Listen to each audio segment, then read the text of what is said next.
conferences in recent history, the sitting president of the United States announced today that he has cancer. Now, traditionally, it's the job of the White House physician to update the public on significant changes to the president's health. But in a striking and honestly poignant break with protocol, Joe Biden decided to drop the bracing news himself. Here he is. That's why I and so damn many other people I grew up have cancer, and why can't for the longest time Delaware had the highest cancer rate in the nation. I have cancer, Joe Biden said, and I got it from growing up in Delaware. And with that, Biden left the stage, taking no questions about his condition. What kind of cancer does Joe Biden have? What is his long-term prognosis? And is Delaware really that bad?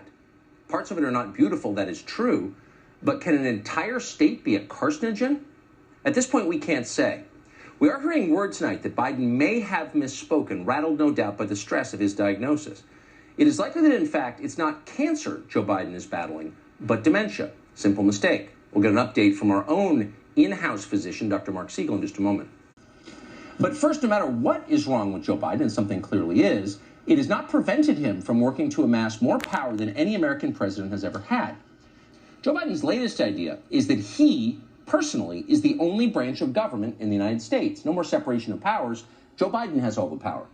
If the Congress, the Supreme Court, does something that Joe Biden doesn't like, he gets to simply ignore it and then do what he wants to do.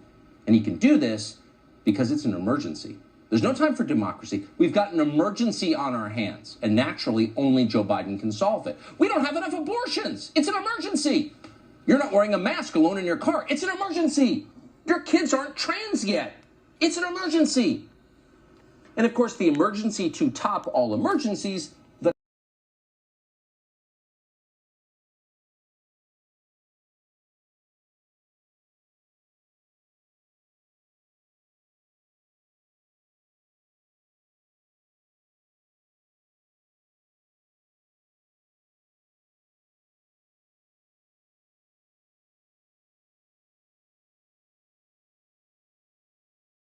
to live with the Homo sapiens in a way where we don't, they don't affect us, we won't affect them, kind of like in a separation type of way.